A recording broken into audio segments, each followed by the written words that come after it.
দুব্বো আর সুতো দিয়ে দাগা বানিয়ে নিলাম। তারপর আর একটু দুব্বো নিয়ে এলাম। তারপর প্লাস্টিকের মধ্যে সব দাগাগুলো বানিয়ে নিলাম। তারপর চুবড়িতে নিয়ে নিলাম। দেখতেই পাচ্ছ 13 রকম ফল রেডি করে নিয়েছি। তারপর গুছিয়ে নিয়েছি 13 রকম ফলটাকে। তারপরে আবার কেটে নিয়েছি 13 রকম ফলটাকে কুচিয়ে সবটা ফল গুছিয়ে নিয়েছি।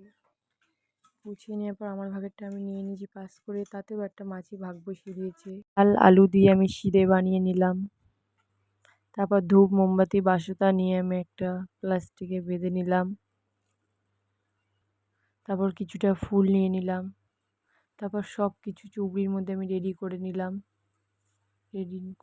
তারপর এটা কলাপাতা ঢাকা দিয়ে। এটা আগের বছরের বিপত্তারিণী দাগা, তো এটা আমি জলে দিয়ে আসবো। তারপর একটা নতুন দাগা নেবো, পুজো দিয়ে এসে পরে নিলাম। তো আজকে 13টা লুচি খেতে হয়, তো এখন আমি 4টে নিয়ে খেতে বসেছি, বাকিটা পরে খাবো।